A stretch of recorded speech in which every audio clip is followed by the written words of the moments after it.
하나님 말씀 히브리서 4장 14절에서 5장 3절까지입니다. 히브리서 4장 14절에서 5장 3절입니다. 히브리서 4장 14절에서 5장 3절. 히브리서 4장 14절에서 5장 3절까지입니다. 우리 14절부터 5장 3절까지 다 같이 함께 합독하겠습니다. 그러므로 우리에게 큰 대제사장이 계시니 승천하신 이 곧 하나님의 아들 예수시라. 우리가 믿는 도리를 굳게 잡을지어다. 우리에게 있는 대제사장은 우리의 연약함을 동정하지 못하실 이가 아니요 모든 일에 우리와 똑같이 시험을 받으신 이로되 죄는 없으시니라. 그러므로 우리는 긍휼하심을 받고 때를 따라 돕는 은혜를 얻기 위하여 은혜의 보좌 앞에 담대히 나아갈 것이니라. 대제사장마다 사람 가운데서 택한 자이므로 하나님께 속한 일에 사람을 위하여 예물과 속지 않은 제사를 드리게 하나니 그가 무식하고 미혹된 자를 능히 용납할 수 있는 것은 자기도 연약에 휩싸였음이라. 그러므로 백성을 위하여 속죄제를 드림과 같이 또한 자신을 위하여도 드리는 것이 마땅하니라. 아멘. 오늘은 연약함을 동정하시는 이라는 제목의 말씀 은혜를 나누겠습니다. 올해 표어가 우리가 말씀으로 회복되자입니다. 시편 1편에 보면 복 있는 사람은 주야로 말씀을 묵상하는 자입니다. 그래서 우리가 올해 이 말씀 묵상 캠페인을 했고 지금 한 6개월이 지났으니까 반 조금 더 지난 겁니다. 그래서 함께 세 그룹으로 나누어서 우리가 묵상을 시작했습니다. 성도님들이 리더를 뽑아주셨고 매주 묵상은 계속되고 있습니다. 이 목사의 설교로는 부족합니다. 여러분이 매일매일 말씀을 붙들고 묵상해야 합니다. 성경 공부는 지식을 주는 것이지만 묵상은 함께 모여서 이제 매일매일 여러분이 이제 말씀을 묵상했던 것을 나누는 시간입니다. 아마도 좀 지루하게 여기시는 분들도 있을지 모르겠지만 여러 시행착오를 거치고 있고 우리 교회는 앞으로도 계속 이 묵상반을 하도록 하겠습니다. 여러분이 많이 기도해 주시고 또 동참해 주시기 바랍니다. 드라마 레위기라는 책에 보면 은혜의 불 맞을래 심판의 불 맞을래 라는 챕터가 있습니다. 그 이야기에 아론이 등장합니다. 아론은 모세의 형이고 아론에게 있어서 중요한 날을 맞이합니다. 또 그의 아들들에게도 중요한 날이고 이스라엘 백성들에게도 중요한 날입니다. 모세가 이집트 왕에게서부터 이스라엘을 자유하게 해서 광야로 이제 나오게 됐고 시내산에서 말씀을 받고 성막을 지었습니다. 이제 대제사장을 세우는 날이기 때문에 아론에게 중요하고 아들과 또 이스라엘 백성들 모두에게 중요한 날입니다. 아론은 대제사장이 되고 그의 아들들은 제사장이 되고 그 다음에 이 처음 세워지는 이 대제사장 제도가 시행되기 때문에 백성들에게도 중요합니다. 우리나라에는 대제사장이라는 말이 없습니다. 이스라엘은 하나님을 섬기는 나라이기 때문에 대제사장이 있지만 우리나라에는 없어서 뭐 비슷한 직위가 없을까 좀 찾아봤더니 조선시대에 이 제례를 주관한 관리가 있었습니다. 유교적 예법에 따라서 조상을 섬기는 절차를 담당했는데 그런 관리가 조금 유사할 겁니다. 그래서 이스라엘에서 이스라엘 백성들과 하나님 사이를 중지하고 성막에 들어가 속죄 제사를 드릴 수 있는 유일한 인물이 대제사장입니다. 지성소에 유일하게 1년에 한 번 대제사장만 들어갈 수 있습니다. 하나님께서 이 대제사장을 세워주셨는데 성막 건축이 완료되고 준비되었기 때문에 이제 제물을 태워서 성막을 봉헌하게 됩니다.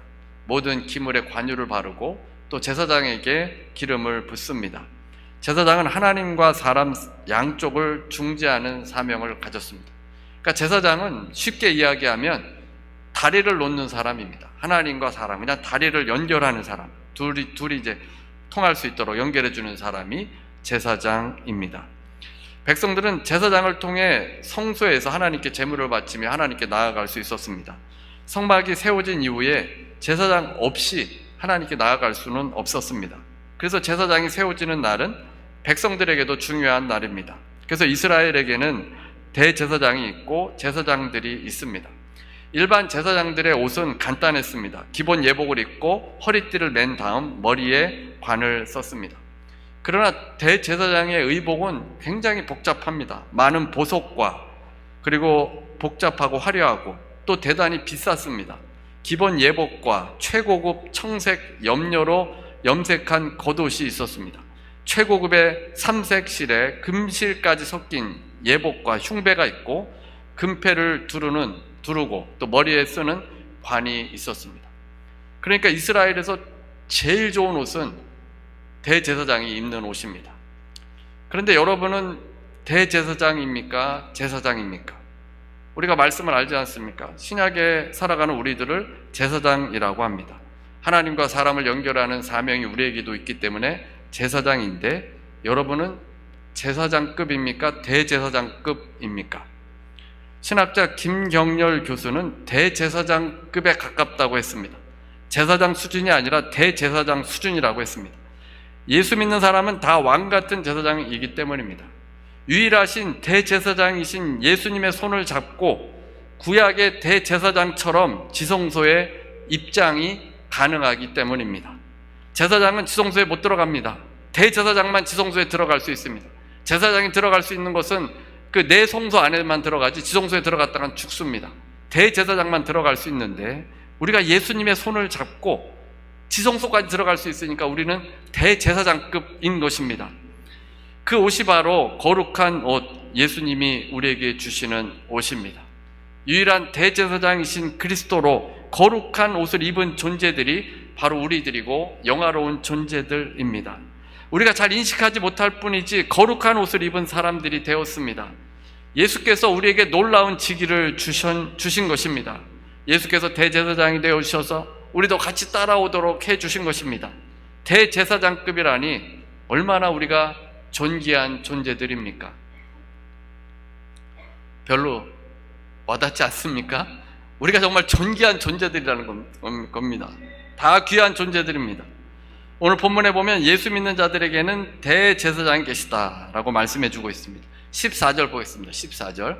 그러므로 우리에게 큰 대제사장이 계시니 승천하시니 곧 하나님의 아들 예수시라. 우리가 믿는 도리를 굳게 잡을지어다. great high priest가 큰 대제사장. 우리가 믿는 예수님이 대제사장이십니다. 우리의 신앙의 출발점이 예수님이신데, 큰 대제사장이라고 표현한 것은 이스라엘에 대제사장이 많은데 그들과 구별된 큰 대제사장이 계시다는 겁니다. 그 큰 대제사장은 아론의 계통이 아니라 멜기세덱의 계열을 따른 대제사장이십니다. 그 대제사장께서는 하늘로 승천하셨습니다. 유대교에서는, 이스라엘에서는 하늘이 여러 층으로 되어 있다고 믿습니다. 바울은 셋째 하늘로 올림을 받았습니다. 솔로몬은 성전을 건축할 때 저 하늘의 하늘이라도 하나님을 담을 수 없다고 했습니다. 하늘은 땅과 반대되는 개념인데 여러 층이 있고 그 하늘층에서 하나님께서는 가장 깊은 곳에 거하십니다. 예수께서 하늘로 가셨는데 여러 층의 하늘을 통과해서 중심부까지 아버지 하나님께서 거하시는 곳까지 가셨습니다. 그것에서 중보기도 하고 계십니다. 예수께서 하늘로 올라가셨는데 히브리서에서는 이 땅은 그림자이고, 여러분들이 지금 여기 앉아 계신데 땅에 앉아 있지 않습니까? 이 땅이 실체이고 실제라고 생각을 하는데 이 땅은 그림자이고 실체는 하늘이라고 말합니다. 이 땅의 이 하늘의 모형이 이 땅이라는 겁니다. 그래서 눈에 보이는 것이 실체라고 생각하는데 실제 하는 것은 이 땅이 아니라 영원한 것, 하늘이라는 겁니다. 하늘 성전입니다. 하늘 성전을 모형으로 삼아서 이 땅에 짓게 한 것이 성막입니다. 성막이 하늘의 그 성전을 모형으로 삼았다는 겁니다.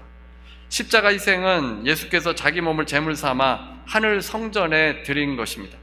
대제사장이 하늘을 통과했고 단번에 성전으로 들어가셨습니다. 단번에 자신을 제물로 삼아 예수께서 대제사장이 돼서 그 제사를 드려주심으로 더 이상 제사를 드릴 필요가 없게 되었습니다. 이 대제사장은 하나님 아들입니다. 이 아들은 우리 죄를 깨끗게 하신 후에 지극히 크신 하나님 우편에 앉아 계십니다. 우리의 죄를 깨끗하게 하시는 일을 완수하셨습니다. 우리는 최종 목적지에 이제 가게 되는데, 이 땅을 떠나서 가게 되든 주님께서 다시 오시면 만나게 되든 하는데, 그 자리에는 예수님께서 이미 가 계신 것입니다. 그래서 우리에게 이 놀라운 대제사장이 있다는 겁니다. 대제사장이 계시니 우리가 이 땅에 살아갈 동안에 용기를 얻게 됩니다. 14절 마지막 부분에 보면 우리가 믿는 도리를 굳게 잡을지어다. 굳게 잡으라는 겁니다. 왜 굳게 잡으라고 하겠습니까? 힘껏 붙잡으라는 것은 대충 잡으면 놓칠지도 모릅니다. 힘껏 붙잡지 않으면 영원한 안식에 들어가지 못합니다. 그래서 이 땅이 고난이 있고 힘들고 어려운데 예수 그리스도 대제사장을 확실하게 붙들어야 합니다. 예전에 우리 성도님 아들인데 나이가 한 5살 정도 될 때입니다. 김성중 집사님 아들 선율이 이야기입니다. 선율이가 어느 날 제 손을 꽉 잡더니 어디론가 향합니다. 그 작은 손이 제 손을 잡는데 도저히 뿌리칠 수가 없습니다. 그래서 선율이와 함께 걷는데 선율이가 가보고 싶은 곳이 있었습니다. 우리가 식사하는 교육관, 그 가장 구석진 곳이 무섭고 궁금했던 것 같습니다. 그리고 그곳에 문이 달려 있으니까 그 문이 어디로 통하는지 궁금했던 모양입니다. 그래서 저를 잡고서는 그 문을 열었습니다. 그 문을 열자 깜깜한 암흑만 있었습니다. 선율이는 겁에 질려서 발이 잘 떨어지지 않았습니다. 움찔했습니다. 차마 그 안으로 못 들어가는 것 같아서 제가 손을 잡아서 천천히 한 계단 한 계단 올라갔습니다. 그리고 그 밖에 문을 열어 주었습니다. 빛이 들어오자 통로가 환해졌습니다. 그래서 약간 겁을 먹었던 선율이의 얼굴이 밝아지는 것을 보게 되었습니다. 어른의 손을 잡으면 어두운 곳도 갈 수 있습니다. 우리가 이 땅에 아무리 고난이 있다 하더라도 예수님의 손을 굳게 잡으면 얼마든지 견디어낼 수 있다는 것입니다. 우리의 대제사장 되신 예수님께서 우리에게 계시기 때문입니다. 그분이 어떤 분이겠습니까? 15절입니다. 15절. 우리에게 있는 대제사장은 우리의 연약함을 동정하지 못하시리가 아니요 모든 일에 우리와 똑같이 시험을 받으신 이로되 죄는 없으시니라. 우리에게 있는 대제사장은 연약함을 동정하지 못할 리가 아니시라는 겁니다. 예수님께서는 우리를 동정하시는 분이십니다. 우리의 약함을 이해하시는 분이시고 우리를 공감하시는 분이십니다. 공감이란 함께 고통을 겪으며 생기는 유대감입니다. 예수께서 오셔서 사람이 되셔서 고난을 겪으셨기 때문에 우리를 이해하실 수 있는 분이시라는 겁니다. 이민자가 되어보지 않고는 이민자의 마음을 알 수 없습니다. 이제는 시민권이 아니면 이민자들은 항상 불안감을 갖고 살아갈 수밖에 없습니다. 영주권자도 영주권을 소지하고 다니라고 합니다. 추방될 수 있다는 겁니다. 한국에 들어올 때 저는 1년 전만 해도 아무 질문 없이 그냥 들어왔습니다. 그런데 올해 들어올 때 보니까 한국에 얼마 있었는지를 물어보았습니다. 아마도 오래 머물면 질문이 더 길어질 것 같습니다. 그리고 제 앞에 있었던 나이가 지긋한 한국인 부부이셨는데 그분들은 다른 곳으로 불려갔습니다. 이민자만이 이민자의 마음을 압니다. 한국에서 사는 사람들이 이민자의 고된 삶을 알 수 없습니다. 하나님께서 하늘에만 계셨다면 우리를 공감하지 못했을 겁니다. 공감하실 수 있다 하더라도 우리가 공감하지 못할 겁니다. 그러나 예수께서 이 땅에 오셔서 인간이 되어 주셨기 때문에 주님은 우리를 공감하실 수 있고 그 말에 또 우리가 위로를 받게 됩니다. 예수님께서 모든 종류의 시험을 받으신 것은 아닙니다. 예수께서 이 땅에 계시는 동안 모든 종류의 시험을 다 받으셨다는 의미는 아닌 것입니다. 결혼해서 부부가 사는 어려움이나 노년기에 겪는 어려움, 또 불경기로 인해서 직업이 없는 상태, 현대사회에서 겪는 모든 고난을 주님께서 다 겪으신 것은 아닙니다. 그러나 이러한 광범위한 인간 경험에서 생기는 시험의 뿌리들은 동일합니다. 예수께서는 그런 시험을 겪고 갈등에서 승리하신 분이십니다. 그 시험을 이겨내지 못하면 하나님께 불순종이요 결국 욕심으로 망하게 된다는 것을 잘 아셨습니다. 그리고 그 시험이 얼마나 강한지를 주님께서 아시는 겁니다. 주님께서 겪으신 시험이 우리가 겪은 시험보다 쉽습니까? 결코 그렇지 않습니다. 주님의 전생의 기간 동안에 시험이 있었고 우리가 갖지 못한 능력을 주님께서 갖고 계시기 때문에 그 시험의 강도는 더 큰 것입니다.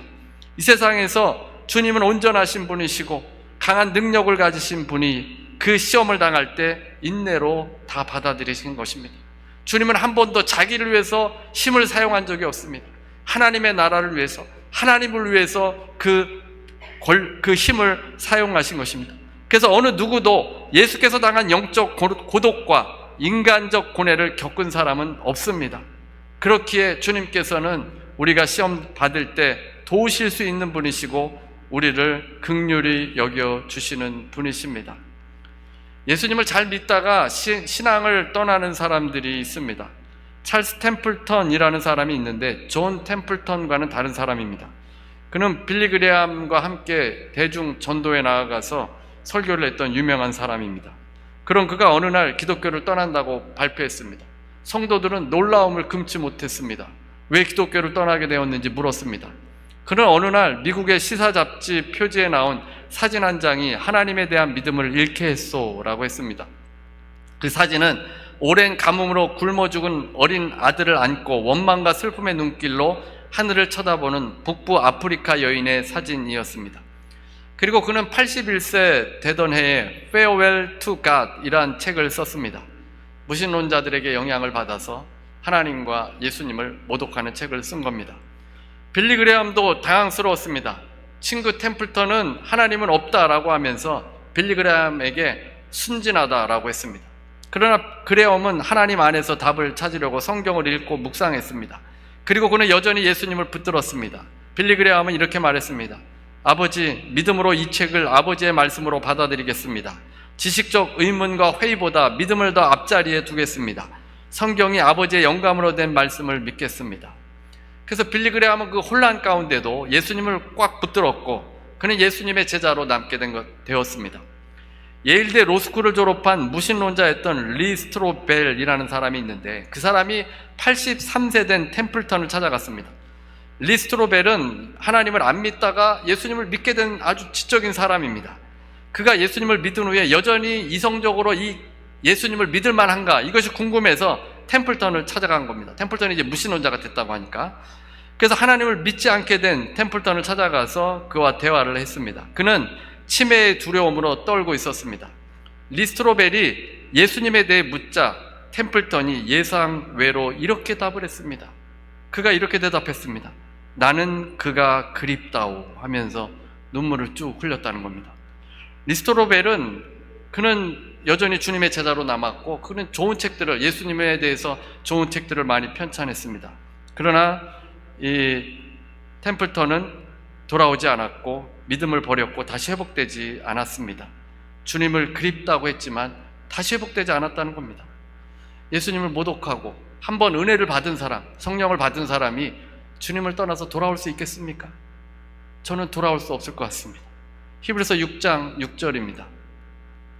타락한 자들은 다시 새롭게 하여 회개할 수 없나니 이는 그들이 하나님의 아들을 다시 십자가에 못 박아 드러내놓고 욕되게 함이라.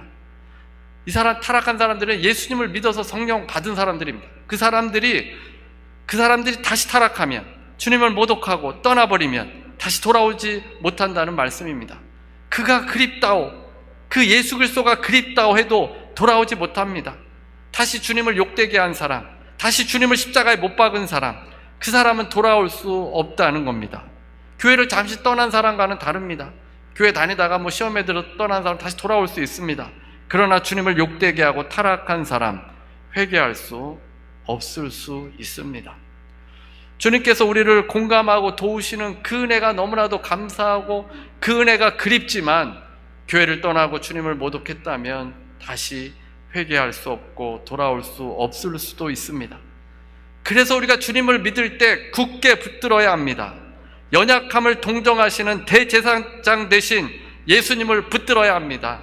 그분은 우리에게 은혜를 주고 주님의 그 은혜의 보좌까지 나아갈 수 있게 하고 그 하나님의 은혜를 체험할 수 있게 해주시기 때문입니다. 고난 속에서 신앙을 부인하는 사람들이 있습니다. 죽음 앞에서 믿음을 저버리기도 합니다. 그러나 예수 그리스도를 우리가 굳게 붙잡아야 합니다. 이승창 목사의 왜 나는 예수를 믿는가 라는 책에서 이 목사님은 딸이 심장병으로 8살에 세상을 떠났습니다. 고난당하는 이 목사 부부에게 위로한다고 하는 말들이 오히려 상처가 되었다고 합니다. 주위 사람들이 좋은 뜻에서 하는 말이 상처가 되어서 한동안 그들을 만날 수가 없었습니다. 딸을 잃어버린 엄마의 마음을 건강한 자녀를 둔 엄마가 어떻게 알 수 있겠습니까? 그런데 이 친구 목사는 아무 말도 하지 않고 허그해 주었습니다. 영국인 의사 선교사는 말없이 손을 두 손으로 감싸더니 그냥 눈물을 흘렸습니다. 100만 마디의 말보다 함께 울어주는 친구, 함께 울어주는 선교사가 있어서 그가 위로가 됐고 다시 회복될 수 있었다고 했습니다. 예수께서 외아들을 잃은 과부를 만나셨습니다. 예수님께서 그를 불쌍히 여겨주셨는데, 불쌍히 여기다라는 원어의 뜻은 창자가 뒤틀린다라는 뜻입니다. 성자 하나님 예수께서 이 땅에 오셔서 그 고통당하는 과부를 보시면서 창자가 뒤틀릴 정도로 아픔을 느끼면서 그 슬픔을 같이 해준 것입니다. 통곡하시는 하나님이십니다. 슬퍼하시는 하나님, 고통당하시는 하나님이십니다. 초월자이신 신이 인간이 돼서 우리 인간을 실제적으로 공감해 주시고 그 아픔을 같이 아파해 주신다는 겁니다. 그 주님께서 우리의 고통, 남몰래 흘리는 눈물들이 있는데 그 고통을 공감해 주신다면 얼마나 위로가 되겠습니까? 예수님께서는 완전한 지성소 하늘에서 하나님과 함께 계시는 완전한 대제사장일 뿐만 아니라 인간의 연약함을 공감하시는 분이십니다. 땅의 제사장들은 인간과 공감하는 능력은 있지만 하늘 지성소에는 들어가지 못합니다. 반면에 천사들은 하늘에 있기는 하지만 인간의 연약함을 공감할 수는 없습니다. 하지만 예수님께서는 인간 대제사장들과 천사들의 한계를 뛰어넘으신 유일하신 대제사장이십니다. 그 대제사장 덕분에 우리는 하나님께 나아갈 수 있습니다. 구약 때는 휘장이 있어서 지성소에 못 들어갔습니다. 이제는 위대하신 대제사장 예수 그리스도의 손을 잡고 하나님의 은혜의 보좌 앞에 담대히 나아갈 수 있게 되었습니다. 이것이 우리가 가지고 있는 특권입니다. 하나님을 만날 수 있는 특권입니다. 그 은혜의 보좌에 나아갈 때 그 하늘로부터 자비와 은혜를 우리가 받게 되어집니다. 우리의 대제사장 예수님이 계시기 때문에 우리가 이렇게 나아갈 수 있는 겁니다. 오늘 성경이 우리에게 말씀해주고 있는 것은 무엇입니까? 은혜를 알려주려고 하는 것입니다. 대제사장이 왜 필요합니까? 우리에게 은혜를 주시기 위함입니다. 우리는 은혜를 받고 사는 사람들입니다. D.A. 카스는 모든 교단이 다 마찬가지로 시간이 갈수록 복음을 잃어버리고 은혜를 잃어버린다는 겁니다. 그리고 율법으로 다시 돌아간다는 겁니다. 이 히브리서의 말씀을 받는 사람들 역시 율법으로 돌아가고 유대교로 돌아가려고 했습니다. 처음에 우리가 예수님을 믿을 때는 은혜 받고 하나님의 은혜, 예수 그리스도의 은혜가 너무나도 기쁘고 감사한데 점점 10년 지나고 20년이 지나면서 율법적으로 자꾸 돌아가려고 합니다. 남을 정죄하려고 하고 판단하려고 하고 그런 율법으로 돌아가려고 한다는 겁니다. 우리는 은혜로 살아야 합니다. 율법에 중독돼서는 안 됩니다. 그 은혜 가운데 살아야 여러분이 누군가에게 은혜를 베풀지 않겠습니까? 여러분 비판하라고 하나님 부르신 것 아닙니다. 은혜를 베풀라고 여러분을 불러주신 것입니다. 로마서 6장 15절 우리 한번 보겠습니다. 로마서 6장 15절 우리가 법 아래 있지 아니하고 은혜 아래 있으니 우리는 주님의 은혜 아래 사는 사람들입니다. 대제사장 대신 예수님이 우리와 함께 하십니다. 오늘 본문 16절 보겠습니다. 16절 그러므로 우리는 긍휼하심을 받고 때를 따라 돕는 은혜를 얻기 위하여 은혜의 보좌 앞에 담대히 나아갈 것이니라. 대제사장 대신 그 예수님의 긍휼하심을 받은 사람들입니다. 때를 따라 돕는 은혜를 우리에게 주십니다. 그래서 그 보좌 앞에 기도하며 나아가야 합니다. 기도해야 합니다. 주님께서 여러분에게 은혜를 주시고 하늘의 신령한 것으로 우리에게 채워주십니다. 주님께서 이 모든 일들을 다 이루어 주셨습니다. 우리가 주님을 굳게 잡아야 합니다. 그럴 때 하나님께서 여러분들을 기뻐하시고 지성소로 인도하시고 은혜의 보좌 앞에서 하나님께서 만나 주십니다. 오직 주님만 굳게 붙잡으시는 여러분 되시기를 주님의 이름으로 축원합니다. 우리 찬송가 298장 우리 함께 찬송 부르시고 기도하는 시간 갖도록 하겠습니다. 주께서 우리를 위해 고난 당하셨습니다. 주님을 찬양하고 주님의 손을 붙드는 여러분 되시기를 바랍니다. 은혜로우신 하나님 감사합니다. 예수 그리스도를 이 땅에 보내주시고 우리에게 대제사장을 우리에게 주심을 하나님 너무나도 감사합니다. 예수 그리스도의 손을 붙들고 우리도 지성소로 들어가서 대제사장의 옷을 입고 아버지 그 은혜의 보좌 앞에 이르러 때를 따라 돕는 은혜를 주님께 받게 되는 줄로 믿습니다. 하나님, 우리에게 이 땅에 살 동안 많은 고난과 아픔과 아버지 또 많은 위험들 있지만 아버지 주님의 손을 붙들고 능히 이겨낼 수 있게 해주옵소서. 우리의 대제사장이 우리의 마음을 아시고 우리의 아픔을 아시고 우리의 시험과 아버지 남몰래 흘리는 그 눈물 가운데도 함께 해주시니 아버지 주님께서 우리를 알아주시니 아버지 용기를 얻어 아버지 이 땅에서도 부족함 없도록 주님 도와주시고 이끌어 주옵소서. 아버지 우리가 은혜로 충만하게 되어야 합니다. 하늘 보좌에서 은혜를 내려주시고 신령한 복으로 채워주셔서 늘 충만하며 은혜 충만한 삶 살 수 있도록 도와주옵소서. 아버지 우리 지체들 가운데 병으로 고통당하는 지체들이 있습니다. 이 시간에 만져주시옵소서. 예수 그리스도의 보혈로 인해서 치료함 받게 해주시고 회복되게 해주시고 그 고통에 창자가 뒤틀리는 것처럼 주님께서 공감해 주시니 아버지 만져주셔서 믿음으로 회복되고 고침받게 해주옵소서. 예수 이름으로 명하노니 모든 병만은 떠나갈지어다. 예수 이름으로 명하노니 통증은 떠나갈지어다. 예수 이름으로 명하노니 고통은 떠나갈지어다. 불면증은 떠나갈지어다. 심장은 강건하게 될지어다. 예수 이름으로 명하노니 치료함 받을지어다. 아버지 온전한 몸으로 주님 섬기게 해주시고 하늘의 그 은혜를 따라 감사하며 기뻐하며 담대히 나아갈 수 있는 모든 성도들 될 수 있도록 도와주옵소서. 지금은 우리 예수 그리스도의 무한하신 은혜와 아버지 하나님의 극진하신 사랑과 보혜사 성령님의 교통하시고 내주하시고 충만케 하심이 오늘 함께 배드리는 모든 성도들 위해 개인 가정 일터 위에 대제사장 되신 예수님을 붙들고 은혜의 보좌로 담대히 나아가는 모든 주의 백성들 위해 지금부터 영원토록 함께 있을지어다.